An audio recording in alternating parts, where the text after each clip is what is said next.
Hola, hoy hablaré sobre el impacto ambiental positivo y negativo en el medio físico y factores de riesgo naturales y antropogénicos. El impacto ambiental se refiere a cualquier alteración del medio ambiente, ya sea por causas naturales o por acciones del ser humano. Esto lo podemos clasificar en positivo o negativos. Las acciones más comunes son la contaminación o el mal uso de los recursos naturales. La tipología de los fenómenos de impacto ambiental nos mencionan los siguientes: el positivo o negativo, el directo o indirecto, acumulativo, residual, temporal o permanente, reversible o irreversible y continuo o periódico. La alteración al ambiente tiene consecuencias que se ven reflejadas en la calidad de vida de los seres humanos, desde la adaptación hasta el cambio climático. Los factores de riesgo se dividen en naturales, cuyo origen es las causas naturales, y antropogénicos, que son las causas por actividades humanas. En la tabla de clasificación de riesgos tenemos los geológicos, hidrometeorológicos, que son inundaciones, ecológicos, que son resultantes de la contaminación, químicos, que provienen de sustancias peligrosas, y socioorganizativos, que son por errores humanos en grande concentración, que son como musicales o vandalismo. Y esto sería todo por el tema 2.1.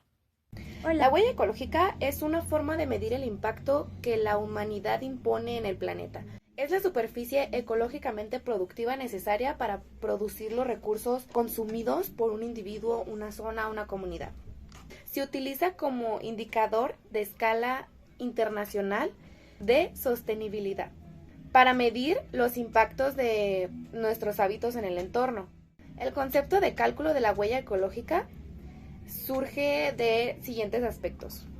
Para producir cualquier tipo de bien y servicio, se necesita un flujo de materiales y de energía de sistemas ecológicos para absorber los residuos generados. Ahora, la huella ecológica se divide en 4 sectores: la personal, la familiar, la comunitaria y la regional.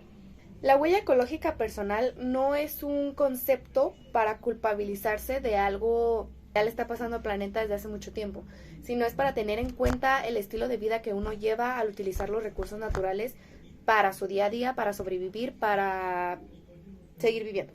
Y también cuánta capacidad del planeta se usa para absorber lo que consumes y generas. En esto entra la energía que consumes, los alimentos que consumes, los productos que consumes, los desechos, tus residuos, también el transporte que usas, cuánta contaminación hay entre todo lo que usas día con día y lo que genera el hecho de tu movilidad, de tus gustos, de tu estilo de vida. En el segundo campo sería el familiar, que sería prácticamente igual que el individual, solo que cuando vives con un conjunto de personas en tu casa y esto que se hace día con día para sobrellevar su vida se multiplica, entonces genera más.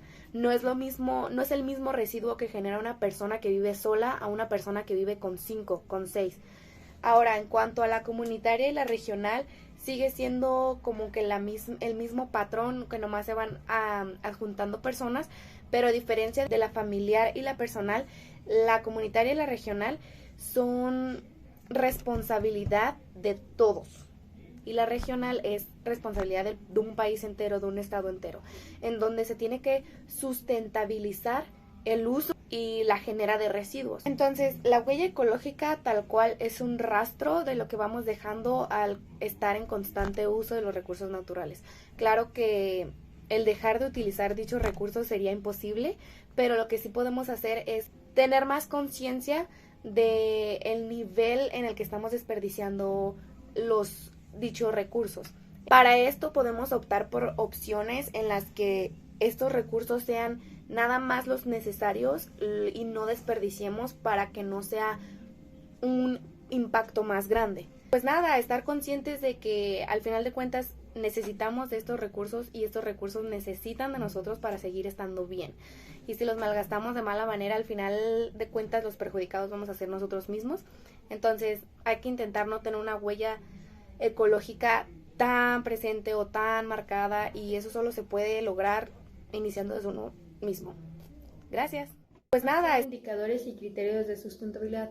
Principalmente los indicadores de sustentabilidad es la información de ciertos lugares en donde nos dan a entender qué tan buenos son, si son un poquito limpios, si son más o menos o de plano son malos, ya sea por la contaminación del aire, la contaminación del suelo, si el agua es buena, si hace mucho calor, si no hace mucho calor. Esas son las principales cosas que se ven en los indicadores. Los criterios de sustentabilidad son aquellas o son las necesidades que se nos cumplen, ya sea económicamente, social o ambiental, que nos ayudan a saber qué recursos utilizar sin limitar o dañar a las futuras generaciones sobre los recursos. También así, la huella ecológica es la información que se nos da en una superficie sobre la tierra y el agua para ver si crea muchos recursos para una sociedad. En este tema se ven dos tipos de recursos, los recursos renovables y los recursos no renovables o perpetuos. Ambos son recursos naturales. En los recursos renovables se ve, no se acaban. O sea, sí se acaban, pero pueden volverse a crear y no tardan tanto tiempo. Un ejemplo serían como las cosechas de maíz, se pueden estar haciendo y haciendo así con el cuidado, obviamente. Y los recursos no renovables son aquellos que tardan más en procesarlo. Un ejemplo serían como las minas de carbón o las de cobre, cosas así, o el combustible fósil, el petróleo, que tardan un poquito más o tienen un lapso más tardado en procesarlas y volverse a renovar. Otros serían los perpetuos, que los perpetuos serían como las brisas de marea, que obviamente siempre se generan, pero en cierto tiempo. En este tema también vimos sobre los edificios sustentables y edificios sostenibles. Los edificios sustentables son aquellos que ayudan al medio ambiente, poniendo paneles solares, utilizando filtros de agua y no gastando tanta agua, utilizan energía eólica y cosas así que ayuden al medio ambiente, aunque son un poquito más caros, pero ayudan más, son menos contaminantes. Y los edificios sostenibles son aquellos que la misma gente pagan la renta, pagan la luz, pagan el agua. En no se utilizan tanto como ayudar al medio ambiente, pero no son tan dañinos. Y pues ya, solamente... Buenos días. Hoy les voy a hablar sobre los procesos de variabilidad de los fenómenos geográficos. Estos procesos son aquellas alteraciones que modifican el entorno natural o social en poco tiempo, impulsados por agentes como la tecnología, el clima o la actividad humana, transformando hechos geográficos. Estas alteraciones vienen siendo los tipos de contaminación, que hay muchos: contaminación del aire, que es cuando metemos gases y partículas dañinas al aire. La causan los carros, las fábricas, los incendios y la quema de basura. Y esta contaminación del aire produce lluvia ácida, que es normal al principio, pero se vuelve ácida por la mezcla de los gases que hay en el aire. Y esta lluvia ácida puede provocar asma, bronquitis y daños en los pulmones. También está la contaminación del agua. Es cuando ensuciamos los ríos, lagos o mares con desechos como químicos de fábricas, fertilizantes de campo y basura. También está la contaminación del suelo, que es cuando se llena de basura, químicos, pesticidas o metales pesados y ya no sirve la tierra para sembrar o que crezcan plantas. Y la contaminación por ruido, que es cuando hay mucho exceso de ruido y que daña la salud. Esto lo provoca el tráfico y los ruidos de aviones y cosas así. Y puede provocar sordera si es muy excesiva.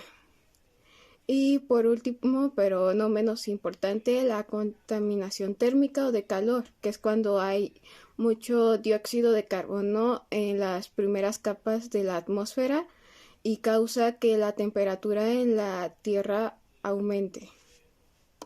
Muchas gracias por su atención. La biodiversidad representa la variedad de vida en un ecosistema. Su abundancia depende de la ubicación geográfica. Es mayor en la zona intertropical y disminuye hacia los polos donde el clima extremo dificulta la adaptación.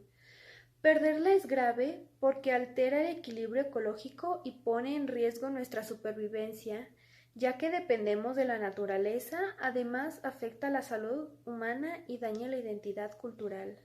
Voy a hablar sobre el tema 2.6, procesos de cambio y problemática de los fenómenos económicos y culturales propios del entorno.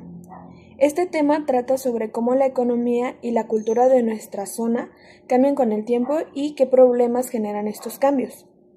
Por ejemplo, en mi zona hay problemas ambientales, procesos de cambio como la gentrificación, urbanización y también hay problemas económicos.